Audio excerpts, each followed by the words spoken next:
नमस्कार, मेरा नाम है मीना शर्मा और मनोविज्ञान के कक्षा 12 के तृतीय मॉड्यूल में आज हम पढ़ेंगे वैयक्तिक भिन्नताओं को समझना, बुद्धि का प्रकरण। हम किसी व्यक्ति की बुद्धि कैसे नापते हैं, हम लोगों को अलग अलग भिन्न भिन्न उनकी क्षमताओं को किस प्रकार से नापते हैं, तो ऐसा मनोवैज्ञानिक मूल्यांकन द्वारा ही संभव है। मनोवैज्ञानिक मूल्यांकन की प्रवृत्ति, इसकी प्रकृति से अभिप्राय है विशिष्ट प्रविधि जिसके द्वारा व्यक्ति की निजी विशेषताओं, व्यवहार और क्षमताओं का पता लगाया जाता है। इन प्रविधियों को हम परीक्षण कहते हैं। जिस व्यक्ति का परीक्षण किया जा रहा है उसके विषय में सही अनुमान लगाया जा सके, इसके लिए परीक्षण कैसा होना चाहिए? विश्वसनीय, वैध तथा मानकीकृत। कोई भी परीक्षण तभी विश्वसनीय होता है जब वह स्थिरता पूर्वक मापन करे, अर्थात अलग अलग अवसरों पर जब वह मूल्यांकन किया जाए तो प्राप्त अंक समान ही होने चाहिए, तभी वह विश्वसनीय माना जाएगा। किसी परीक्षण की वैधता से अभिप्राय है जिस स्तर तक यह वस्तु संबंधित वस्तु को माप सकता है वह स्तर बना हुआ रहे और वही इसकी वैधता दर्शाता है। जैसे कि अगर बुद्धि को मापा जा रहा है तो यह वैध तभी होगा जब जिस स्तर तक यह संबंधित वस्तु को माप सकता है वहां तक यह उसे माप सके। उपयोगी, कोई उपकरण, कोई मूल्यांकन तभी उपयोगी माना जाएगा जब वह मानकीकृत हो, स्टैंडर्ड हो। किस प्रकार से? इसका अर्थ है समान परिस्थितियों में वह परीक्षण सभी व्यक्तियों पर एक ही ढंग से लागू किया जाए, तभी वह मानकीकृत स्टैंडर्ड होगा। आईआईटी या पीएमटी की जो प्रवेश परीक्षाएं होती हैं ये अभिक्षमता परीक्षण ही होती हैं। व्यक्तित्व परीक्षणों द्वारा सोच, विचार, भावनाओं और व्यवहार के विशिष्ट लक्षणों की परख होती है। इसीलिए व्यक्तित्व परीक्षण इम्पोर्टेंट, उपयोगी होते हैं। अब हम देखते हैं बुद्धि क्या है। बुद्धि एक अमूर्त संप्रत्यय है। क्या है बुद्धि? अमूर्त। दिमाग मूर्त है, दिमाग देखा जा सकता है, किंतु उसके अंदर जो कार्य कर रही है, जो शक्ति, जो बुद्धि, वह एक अमूर्त कंसेप्ट है। वर्ष 1905 में बिने और साइमन, ये दो मनोवैज्ञानिक थे, इन्होंने फ्रांस के बच्चों की परीक्षा ली। उनके प्राप्तांकों की तुलना समान आयु के सामान्य बच्चों से की। ये जो बच्चे थे जिनकी उन्होंने परीक्षा ली थी ये मानसिक रूप से कमजोर बच्चे थे। इन बच्चों के प्राप्तांक तथा समान उम्र के सामान्य बच्चों से जब इन्होंने तुलना की तब कुछ परीक्षण सामने आए, कुछ कंक्लूजन सामने आए। बिने के बुद्धि संबंधी प्रथम परीक्षण के प्रकाशन के बाद दुनिया भर में बुद्धि से संबंधित बहुत सारे अनुसंधान हुए हैं। सबसे पहले यह मापन परीक्षण किसने किया? बिने तथा साइमन ने। बुद्धि को मोटे तौर पर निम्नलिखित योग्यताओं से जोड़कर देखा गया। क, नई परिस्थितियों और बदलती आवश्यकताओं के अनुसार खुद को ढालना या एडजस्ट करना। दूसरा, अनुभवों या परीक्षणों से सीखना या लाभ प्राप्त करना। चिन्हों तथा संप्रत्ययों के प्रयोग द्वारा अमूर्त रूप से सोचना, अर्थात जो सामने है उसे ही न, उसके बारे में ही चिंतन न करके जो अमूर्त है, जो सिर्फ विचार हैं, उनके बारे में भी चिंतन करने की योग्यता होना ही बुद्धि है। योग्यता शब्द से अभिप्राय किसी कार्य को करने की वर्तमान उपलब्ध शक्ति। योग्यता क्या है? वर्तमान उपलब्ध शक्ति जो किसी कार्य को कर सके। बुद्धि संबंधी विभिन्न विचारधाराओं को मुख्य रूप से मनोमितीय या कारक सिद्धांतों और प्रक्रिया आधारित विचारों में बांटा जा सकता है। बुद्धि के संबंध में अनेक विचारधाराएं आई और इन्हें अलग अलग हिस्सों में बांटकर इसके बारे में देखा और समझा गया। बुद्धि का कारक दृष्टिकोण, अंतर संबंधी तकनीक जिसे कारक विश्लेषण कहते हैं। क्या कहते हैं? कारक विश्लेषण। इसके प्रयोग के माध्यम से अनेक अनुसंधानों ने बुद्धि की रचना को समझने का प्रयास किया है। अब देखिए, सामान्य या जी कारक के रूप में, अलग अलग कारक के रूप में बुद्धि को समझा गया। पहला है स्पीयरमैन का। इन्होंने यह प्रस्ताव रखा कि हमारे पास एक सामान्य बुद्धि होती है। सामान्य बुद्धि कारक जी। इधर देखिए, यह एक सामान्य बुद्धि है और इस सामान्य बुद्धि से जुड़ी हुई एस कंसेप्ट है।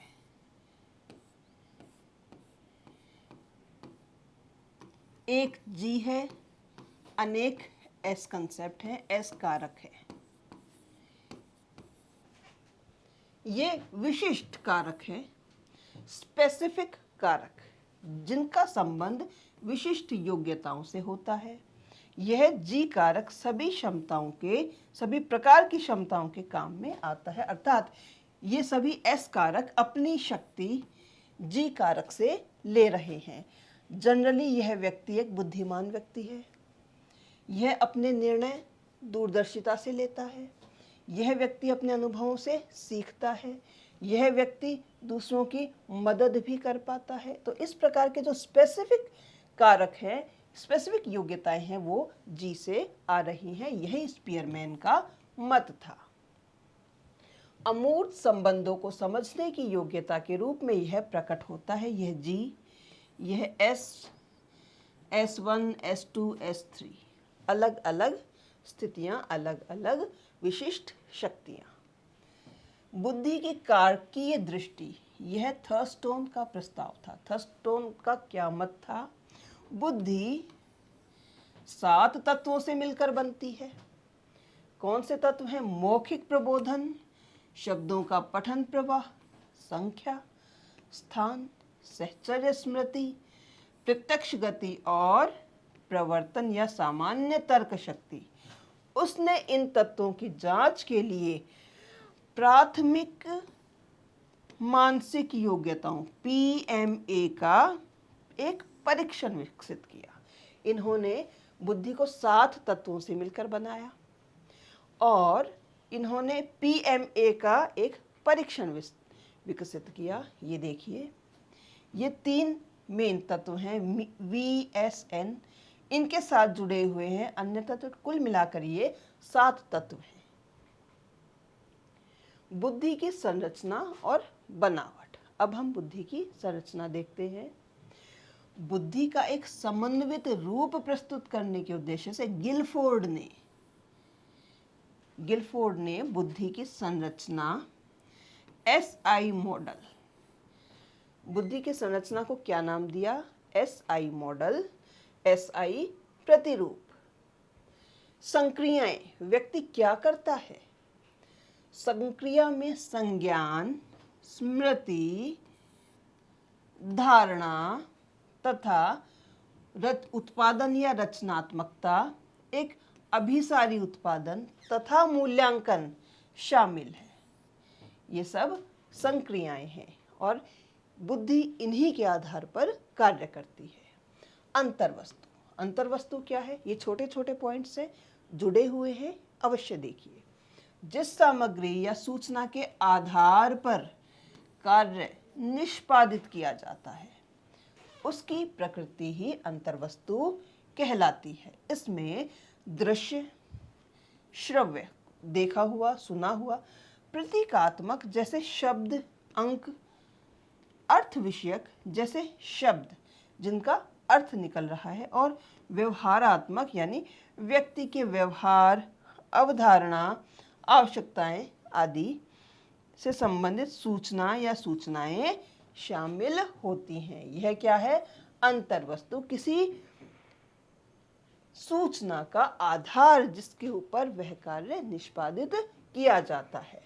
उत्पाद, उत्पाद का अभिप्राय है व्यक्ति सूचना का प्रयोग किस रूप में करता है। उत्पादों को इकाइयों, वर्गों, संबंधों, रूपांतरणों और आशय में विभाजित किया जा सकता है। उत्पाद अलग अलग रूप में क्या हो गए? इकाई, वर्ग, संबंध, रूपांतरण और आशय। अब एक प्रक्रिया के रूप में बुद्धि के अलग अलग कौन कौन से सिद्धांत हैं? देखिए, ट्रायआर्किक सिद्धांत, कारकीय या मनोमितीय सिद्धांतों को इन्होंने नकार दिया कि बुद्धि कुछ अलग ही होती है। बुद्धि में जी और एस नहीं होता, जनरल स्पेसिफिक नहीं होता, बुद्धि तो एक समवेत इकाई होती है। रॉबर्ट स्टेनबर्ग ने बुद्धि का विश्लेषण 3 आयामों के आधार पर किया। इन्होंने बुद्धि में कारकीय घटक नहीं माने, इन्होंने 3 आयाम घटकीय, अनुभवात्मक और प्रकरणात्मक के आधार पर किया। इनका मानना था घटकीय आयाम में वे प्रक्रियाएं शामिल हैं जिनका प्रयोग परीक्षण देने वाला व्यक्ति मानक बुद्धि परीक्षणों के प्रश्नों का उत्तर देने में करता है। यानी व्यक्ति कोई उत्तर दे रहा है तो जिस प्रक्रिया से वह इनका उत्तर दे रहा है यही घटकीय आयाम कहलाता है। दूसरा, अनुभवात्मक, इस आयाम में व्यक्ति अपने मनोजगत और बाहरी संसार के मध्य आपस में कैसा संबंध है इसका प्रयोग कर देखता है। तीसरा, प्रकरणात्मक, अर्थात व्यक्ति यह देखता है कि अपने स्वयं के प्रकरण में उसकी क्या विशेषताएं हैं, योग्यताएं हैं। अब है बहुपक्षीय बुद्धि सिद्धांत। इनका भी नहीं माना गया, नया विचार आया, गार्डनर, हार्वर्ड गार्डनर। इन्होंने कहा बुद्धि बहुपक्षीय होती है, बुद्धि केवल एक रूप नहीं है, अनेक प्रकार की बुद्धियों से मिलकर ही बुद्धि बनती है। यानी बुद्धि अलग अलग प्रकार की होती है, बहुत सारी बुद्धि होती हैं, सभी एक दूसरे से भिन्न होती हैं और वही एक बुद्धि बनाती हैं। बुद्धि के 8 रूपों की पहचान की। उन्होंने बताया भाषा विज्ञान, तर्क सम्मत, गणित सम्मत, स्थान संबंधी, संगीत संबंधी, दैहिक गति संवेदी, अंतर्वैयक्तिक, आंतरिक और प्राकृतिक। इस प्रकार से उन्होंने बुद्धि के अलग अलग 8 रूप बताए। गैर संज्ञानात्मक क्षेत्रों में बुद्धि, यानी बुद्धि के ये सभी अलग अलग रूप हैं, अलग अलग थियोरीज दी गई हैं, किंतु किसी एक थियोरी को सर्वसम्मति से सही नहीं माना गया है। सभी प्रकार की थियोरीज का अपना अपना महत्व है। अब हम देखते हैं गैर संज्ञानात्मक क्षेत्रों में बुद्धि का क्या कार्य होता है। यह संज्ञान अंतर्वैयक्तिक, सामाजिक और व्यक्तित्व संबंधी विशेषताओं का अनोखा मेल है। किस किस का मेल है? संज्ञान, अंतर्वैयक्तिक, सामाजिक और व्यक्तित्व संबंधी विशेषताओं का अनोखा मेल है। निराशा और अखंडता के मध्य परस्पर विरोधों के साथ सफल संतुलन बनाने के परिणाम स्वरूप विवेक का विकास होता है, विवेक प्राप्त होता है। यानी जब हम संतुलन बनाते हैं तो वह किसके द्वारा संभव है? विवेक के द्वारा। ज्ञान के द्वारा संवेगात्मक तथा संज्ञानात्मक तत्वों का सफल एकीकरण, संवेग, इमोशंस, संज्ञान, कोग्निशन, इनको मिलाया जाता है, तब ज्ञान या बुद्धि की प्राप्ति होती है। अन्य संबंधित विचार है व्यवहारिक बुद्धि। यह क्या है? व्यवहारिक बुद्धि की दूरदर्शिता का अर्थ है निजी लक्ष्यों, योजनाओं और उद्देश्यों की व्यवहारिक उपलब्धि पर यह विचार जोर देता है। यानी व्यवहारिक होना सबसे अधिक इम्पोर्टेंट है। किताबी ज्ञान से ही सारी सफलताएं संभव नहीं होती। सामाजिक बुद्धि अन्य प्रकार की बुद्धि है। ये है इच्छित उद्देश्यों की प्राप्ति के लिए किए जाने वाले कार्यों तथा दैनिक जीवन की समस्याओं को सुलझाने के लिए इस बुद्धि का प्रयोग किया जाता है। अब है संवेगात्मक बुद्धि। इसका क्या कार्य है? स्वयं तथा दूसरों की भावनाओं को समझने, उनके मध्य अंतर करने और इस अंतर की सूचना का प्रयोग, इस ज्ञान का प्रयोग अपनी विचारधारा व कार्य प्रणाली निर्धारित करने की योग्यताओं के रूप में संवेगात्मक बुद्धि को परिभाषित किया जा सकता है। ये छोटे छोटे पॉइंट्स परीक्षा के प्रश्न बन सकते हैं। बुद्धि परीक्षण एक समय में एक ही व्यक्ति पर किए जाने वाला परीक्षण व्यक्तिगत परीक्षण होता है तथा एक साथ अनेक व्यक्तियों पर जब परीक्षण किया जाता है वह सामूहिक परीक्षण कहलाता है। कुछ महत्वपूर्ण बुद्धि परीक्षण हम देखते हैं। सबसे पहला था स्टैनफोर्ड बिने बुद्धि मापक। हमने देखा स्टैनफोर्ड तथा बिने ने फ्रांस में कुछ मानसिक रूप से अस्वस्थ बच्चों का परीक्षण किया। जो उत्तर या जो अंक प्राप्त हुए उनकी तुलना सामान्य रूप के बच्चों से, सामान्य बुद्धि वाले बच्चों से की गई। इसके तहत उन्हें जो कंक्लूजन मिले, उनका प्रकाशन हुआ, तब इसे सबसे पहला बुद्धि मापक टेस्ट माना गया। फ्रेंच विद्यालयों में छात्रों के लिए जो परीक्षण बिने और साइमन ने विकसित किया, उसे टर्मन तथा स्टैनफोर्ड ने विश्वविद्यालय में उनके सहयोगियों ने संशोधित किया। वर्ष 1616 में यह प्रकाशित हुआ। उसके बाद व्यक्तिगत परीक्षण कई बार संशोधित किया जा चुका है, क्योंकि समय के साथ साथ व्यक्ति के परिवेश में परिवर्तन होता है। पिछले समय में जो प्रश्न पूछे जाते थे उन्हें समय के साथ अप टू डेट, प्रासंगिक किया जाना होता है।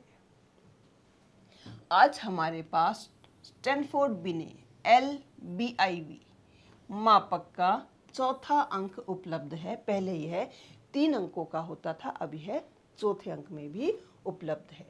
4 प्रमुख संज्ञान क्षेत्रों का परीक्षण किया जाता है इसमें। मौखिक तार्किकता, अमूर्त या दृश्य तार्किकता, परिमाण संबंधी तर्क तथा अल्पकालिक स्मृति। इसमें 15 परीक्षण संकलित होते हैं। अगला देखिए, परीक्षण मिश्रित क्रम में संकलित किया जाता है। इसके अंतर्गत 2 वर्ष की आयु से 18 वर्ष तक की आयु के लोगों को मापा जाता है। इसे 2 चरणों में लागू किया जाता है। पहले चरण में प्रश्नकर्ता शब्दकोश संबंधी परीक्षण करता है। पहले चरण में कौन सा परीक्षण होता है? पहले चरण में शब्दकोश संबंधी। इसकी वजह से बचे हुए परीक्षण के लिए प्रारंभिक स्तर तय करने में सहायता मिलती है कि किस प्रकार की शब्दावली से वह व्यक्ति परिचित है, किस प्रकार के शब्दों का वह उपयोग करके परीक्षण को विश्वसनीय रूप से लागू किया जा सकता है। दूसरे चरण में प्रश्नकर्ता प्रत्येक परीक्षण में वास्तविक प्रदर्शन से संबंध में आधार तय करता है और उच्च स्तर स्थापित करता है। 2 क्रमिक स्तरों पर 4 प्रश्नों को पास करने पर यह आधार प्राप्त होता है और बुद्धि की IQ की गणना की जाती है। किस प्रकार से? बुद्धि लब्धि अर्थात मानसिक आयु निकाली जाती है तथा क्रमिक आयु जो वह उस व्यक्ति की आयु होती है उसे 100 से गुणा करने पर आईक्यू की प्राप्ति होती है। दूसरा देखिए वेस्लर स्केल। इन मापकों को मूल रूप से डेविड वेस्लर ने विकसित किया। ये वयस्कों, स्कूली बच्चों तथा उनसे भी छोटे बच्चों का मापन कर सकते हैं। इस टेस्ट के अनुसार वर्तमान संस्करण में Wechsler adult intelligence scale revised शामिल है। देखिए इस स्केल को भी, वेस्लर स्केल को भी अब रिवाइज्ड कर दिया गया है। बिल्कुल प्रासंगिक तत्वों के आधार पर अब इसमें परीक्षण किया जाता है। यह 16 से 74 वर्ष की आयु वर्ग पर लागू होता है। विभिन्न प्रकार के 17 उप परीक्षणों में से 8 3 स्केलों में समान है, 5 मौखिक होते हैं तथा 3 प्रदर्शन उप परीक्षण से संबंधित होते हैं। सूचना उप परीक्षण है जो सभी 3 स्केलों में लागू होता है। रावेन का प्रोग्रेसिव मैट्रिक्स RPM, 2 स्केल्स के अलावा तीसरा स्केल उपलब्ध है जो है RPM। यह रावेन का है। यह निष्पादन परीक्षण G कारक या सामान्य बुद्धि को नापने के लिए बनाया गया था। इसमें मैट्रिक्स के सेट या पंक्तियों और कॉलमों में डिजाइन की बनावट होती है, जिसमें प्रत्येक में से एक भाग निकाल दिया जाता है। परीक्षार्थी को दिए गए विकल्पों में से निकाले गए भाग के रूप में सही विकल्प का चुनाव करना होता है। जो भाग निकाल दिया गया होता है उसी में से सही उत्तर का चुनाव करना होता है।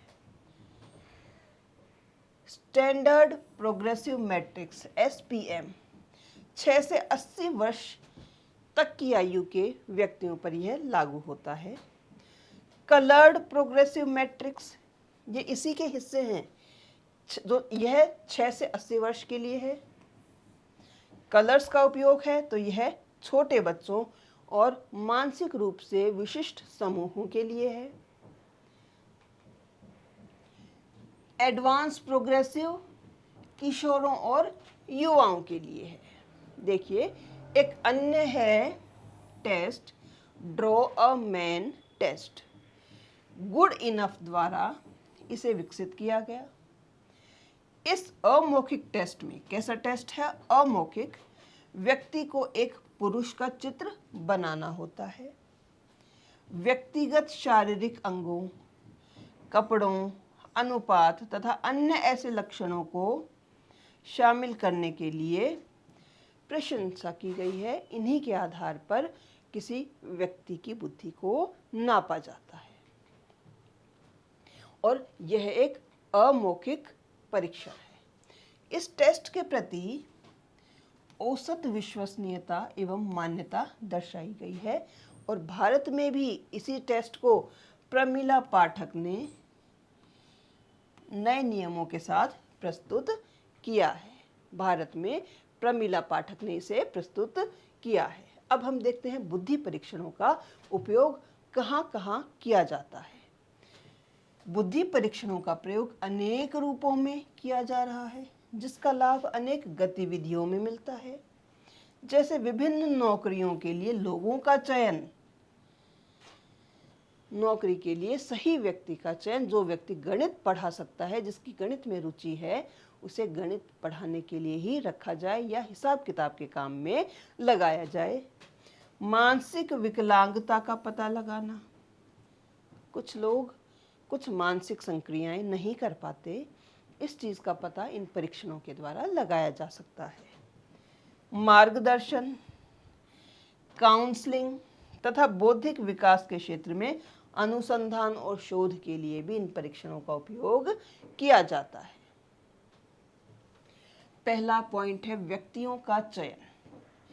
इन परीक्षणों की सहायता से आवेदक की बुद्धि का स्तर नाप लिया जाता है और संबंधित परिणामों का प्रयोग नौकरी प्रदाता आवेदक के संबंध में निर्णय लेते समय करता है कि यह व्यक्ति इस नौकरी के लिए उपयुक्त है या नहीं। मानसिक विकलांगता चिन्हित करना, अनेक सूचकांकों सहित बुद्धि परीक्षण की सहायता से मानसिक विकलांगता को मापा जा सकता है और उसका स्तर देखा जा सकता है कि यह किस स्तर तक है। अगला है मार्गदर्शन और काउंसलिंग। मनोवैज्ञानिक व्यक्तियों की योग्यताओं का पता लगाने के लिए बुद्धि परीक्षणों का सहारा लेते हैं और उससे प्राप्त सूचना का प्रयोग व्यवसाय चुनाव में करते हैं। बच्चों को मार्गदर्शन देने में या बड़ों को भी काउंसलिंग करने में इसका प्रयोग किया जा सकता है। मानवीय बुद्धि में भिन्नताओं की व्याख्या। पाठ के शुरू में हमने देखा था व्यक्तियों में विभिन्नताएं क्यों होती हैं। हमने बुद्धि का कंसेप्ट पढ़ा, अलग अलग थियरीज जिनके द्वारा बुद्धि को समझने का प्रयास किया गया वह भी हमने पढ़ा। अब हम देखते हैं कि मानवीय बुद्धि में भिन्नताओं को हम किस प्रकार से देख सकते हैं। अनुसंधानकर्ताओं ने विशेष रूप से आनुवांशिक या वंशानुगत और पर्यावरणीय कारकों का आईक्यू की भिन्नता में योगदान का पता लगाने के लिए प्रयास किया। पर्यावरणीय भिन्नता और समृद्धताओं के अध्ययन में पर्यावरणीय कारकों के आईक्यू पर प्रभाव का पता चला है। अर्थात अगर पर्यावरण भिन्न है तो आईक्यू भी भिन्न होगा। रोचक तथ्य है कि मुखीय योग्यताओं में पुरुषों की अपेक्षा महिलाएं अधिक अंक प्राप्त करती हैं, जबकि दृश्य स्थान संबंधित क्षमताओं में पुरुष बेहतर प्रदर्शन करते हैं। अर्थात